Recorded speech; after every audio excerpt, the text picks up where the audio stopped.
پاکستان میں HIV کے تازہ اعداد و شمار ایک ایسے صحت کے بحران کی نشاندہی کر رہے ہیں جو اب تیزی سے بچوں تک پھیل رہا ہے۔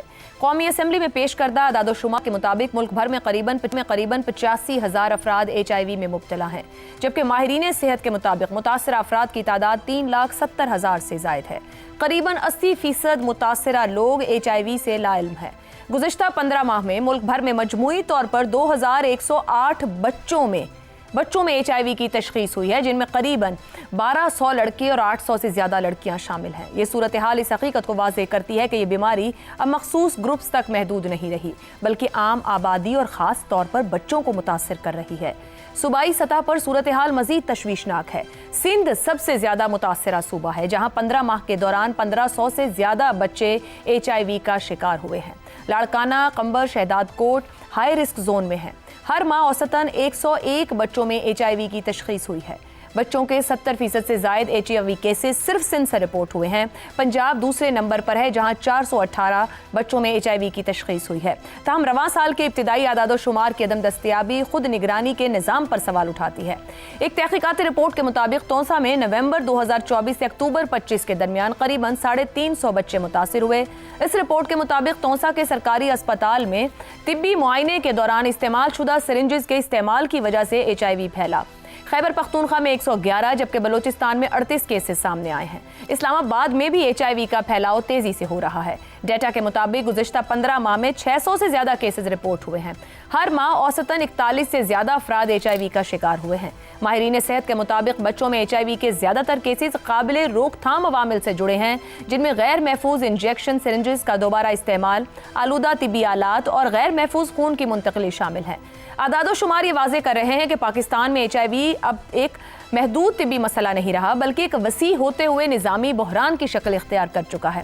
اگر ہزاروں بچے ایسے اسباب سے متاثر ہو رہے ہیں جو مکمل طور پر قابل روک تھام ہیں، تو یہ صرف بیماری کے پالیسی، نگرانی اور عمل درآمد کی سنگین ناکامی ہے۔ اسی پر پینل سے گفتگو کریں گے۔ سوال اس طرح سے: HIV کے بڑھتے کیسز، 3,70,000 متاثرہ افراد، 80% مرض سے لا علم، 15 ماہ کے دوران 2,000 سے زائد بچے متاثر، نظام صحت اور گورننس کی کتنی بڑی ناکامی۔ زیغم صاحب، عائشہ، جو غریب کا بچہ ہوتا ہے اس کی کسی کیڑے مکوڑے سے زیادہ پاکستان میں کیا اہمیت ہوتی ہے؟ مجھے یاد ہے میں رپورٹنگ کرتا تھا جب لاہور میں ایک جنونی آدمی نے 100 غریب بچے قتل کر کے ان کو تیزاب میں پگھلا دیا تھا۔ کسی کو خبر ہی نہیں ہوئی تھی جب تک اس نے خود نہیں بتایا تھا۔ یہاں ججوں کے گھروں سے، وکیلوں کے گھروں سے، پڑھے لکھوں کے گھروں سے بچوں کی تشدد زدہ لاشیں ملتی ہیں جو وہاں غلامی کر رہے ہوتے ہیں۔ دہائی ہے، تصور تو کیجئے، 330 بچے تونسا شریف میں، 12 سال سے کم عمر کے بچے، ان کو ایڈز ہو گئی، HIV وائرس ہو گیا۔ کیا اب ان کے سامنے آگے زندگی ہے؟ اور کیوں ہو گئی؟ کیونکہ جو صاحب وہاں پہ 8ویں پاس اور میٹرک پاس اور کچھ MBBS بھی کلینک بنا کر بیٹھے ہیں، وہ ڈسپوزیبل سرنجوں کو ری یوز کر رہے ہیں 2 روپے بچانے کے لیے۔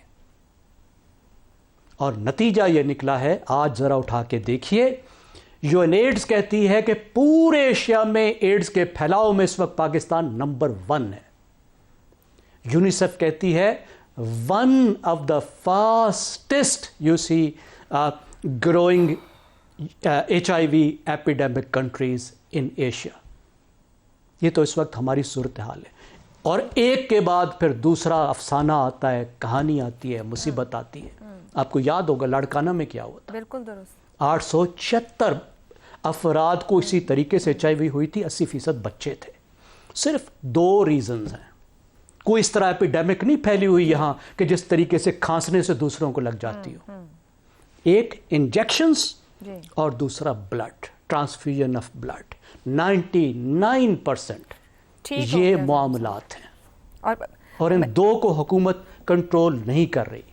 نہ وہ ہیلتھ پر پیسہ لگانے کو تیار ہے، نہ ہیلتھ کے ٹھیک سسٹم ہو گیا، یہی سوال جو پوائنٹ آپ نے رکھا ہے، نہ ملک کے بچوں پر توجہ دینے کو تیار ہے۔ رضا رومی صاحب، یہ کیا نظام صحت ہے؟ یہ دو چھوٹے سے نکات ہیں، دہائیوں سے اس کے اوپر کام ہو رہا ہے، اور آج بھی ہم نے صوبہ بائی صوبہ بھی رکھ دیا، مجموعی طور پہ بھی رکھ دیا، 80% لوگ لا علم ہے۔ مجھے تو لگتا ہے ڈاکٹر نرسز نہیں جانتے کہ کنڈکٹ کیسے کرنا ہے، تو عام لوگوں تک بات کیسے جائے، کس کو پوچھا جائے؟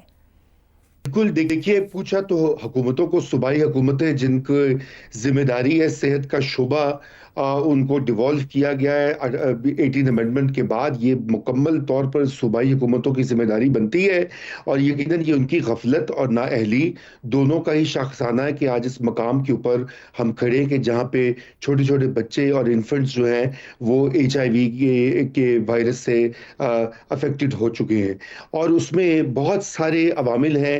آپ کو یاد ہوگا کہ پہلے یہ ایک بار آؤٹ بریک سندھ میں ہوئی تھی، اور اس کے اوپر بھی بہت شور و غوغا ہوا، کچھ دیر وہ ہوئی، کچھ ہفتے بعد ہوئی، اور پھر وہ بات جو ہے وہ ٹھپ ہو گئی۔ اس کے بعد اب پنجاب میں یہ جو سارے کیسز آئے ہیں، اس کا یہ مطلب ہے کہ ایک سیریس قسم کی ایک جو نیگلیجنس ہے وہ ہمارے ہسپتالوں میں، ہمارے میڈیکل شعبے میں ڈاکٹرز اور نرسز کے ہاتھوں ہو رہی ہیں۔ دیکھیں، لا علمی کی بات نہیں ہے، سرنجز جو یوزڈ سرنجز ہیں ان کو دوبارہ استعمال کیا جاتا ہے، یہ ایک حقیقت ہے۔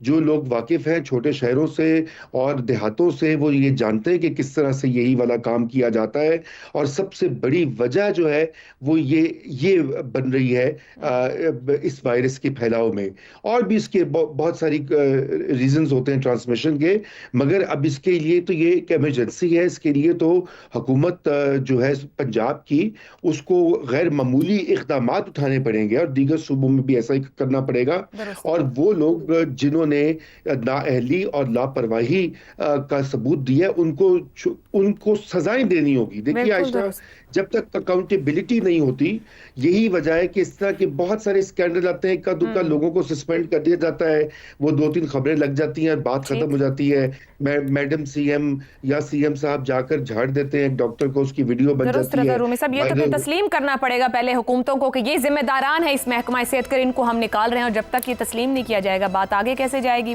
شہزاد صاحب، یہ HIV کے بڑھتے کیسز کے تناظر میں کیا سمجھا جائے کہ مجموعی طور پر جو ملک کا صحت کا نظام ہے وہ بروقت تشخیص، اس کی سمجھ رکھنا اور اس کے روک تھام کے لیے کچھ بھی کرنے میں ناکام ہے؟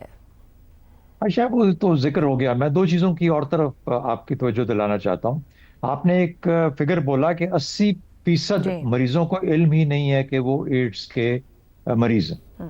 اچھا، اب یہ بڑی خطرناک ایک لیول ہے، اور اس کی وجوہات کیا بنتی ہیں؟ کیا یہ سب کی سب صرف وہ جو سرنجز کی وجہ سے ہیں جو کہ بار بار استعمال کی جا رہی ہیں ان کلینکس اور ڈاکٹرز کے پاس سے جو کہ یہ کام کرتے ہیں، یا اس کی یہ بھی وجہ ہے، اور کاش کہ یہ ہمیں پتہ لگتا ہے ایک کمپلیٹ سروے کے ساتھ، کہ جن لوگوں کے اندر یہ ایڈز کا مرض اس وقت پھیلا ہوا ہے ان کا جو معاشرے کے اندر سٹرکچر ہے وہ کون سا والا ہے، کس لیول کے لوگ ہیں یہ تو ڈرگز میں ہیں، نہیں ہے، ڈرگز کرتے ہیں نہیں کرتے، ان کے خاندان کا کوئی فرد کرتا ہے، ماں اور باپ میں سے کوئی کرتا ہے، یعنی یہ وہ چیزیں جو آپ کو بتائیں گی کہ ڈرگز کے تھرو بھی، یعنی جس قسم کی سرنجز ڈرگز میں یوز ہوتی ہیں وہ بھی اس کی باعث بنتی ہیں۔ کیا ہم ان لوگوں کو یہ بتا پائے ہیں؟